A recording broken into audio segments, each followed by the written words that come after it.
काम तेल का खेल और नाम खिलाड़ी लाल बैरवा। राजस्थान की कांग्रेस सरकार के कार्यकाल में लोक सेवकों ने केरोसिन के धंधे में जमकर मुनाफा कमाया। कानून की बात की जाए तो कोई भी लोक सेवक इस प्रकार से केरोसिन का कारोबार नहीं कर सकता।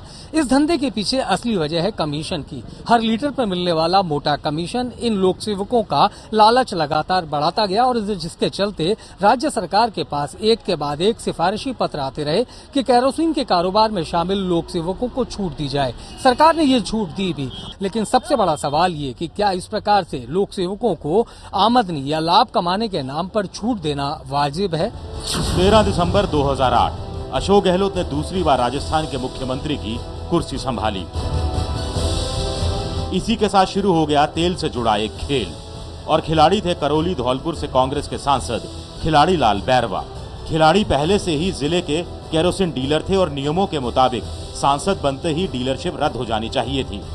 राजस्थान खाद्यान्न एवं आवश्यक पदार्थ अधिनियम 1976 के खंड 3 के मुताबिक कोई भी जनप्रतिनिधि या लोक सेवक इस तरह से केरोसिन की डीलरशिप नहीं रख सकता। ऐसा हुआ भी, केरोसिन की सप्लाई बंद कर दी गई, लेकिन खिलाड़ी ने इसे वापस हथियाने का खेल शुरू कर दिया।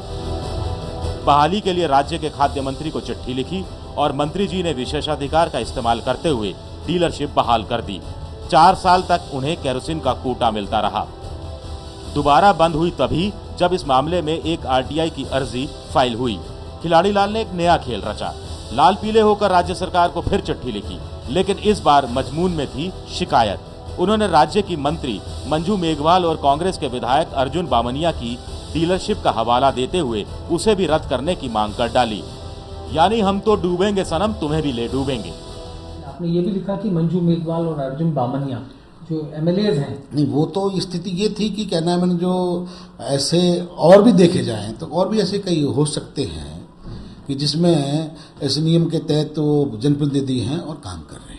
मंजू देवी मेघवाल, जो कि राजस्थान की अशोक गहलोत सरकार में महिला एवं बाल विकास विभाग की राज्य मंत्री हैं, हमने जब उनसे जानना चाहा कि क्या वो केरोसिन डीलर हैं, तो इस मामले में उन्होंने कुछ भी बोलने से मना कर दिया। हालांकि ये बात बिल्कुल सच है कि वो खुद एक केरोसिन डीलर के रूप में एक लोहिया ऑयल कंपनी के नाम से एजेंसी चला रही हैं और इसे लेकर खिलाड़ी लाल बैरवा ने आपत्ति भी दर्ज की है।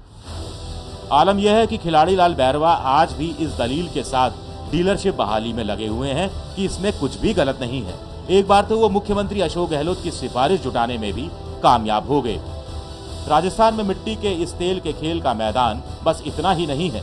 एबीपी न्यूज की पड़ताल बताती है कि सूबे के कई मंत्री कई जनप्रतिनिधियों की डीलरशिप जारी रखने के लिए सिफारिशी पत्र लिख चुके हैं और कुछ तो बहाल भी हो गई। अपने कार्यकर्ताओं को उनकी आवाज़ को बंद करने के लिए इस तेल की डीलरशिप के माध्यम से उनके मुंह में तेल डाल करके, पैसा डाल करके बंद करने का प्रयास है।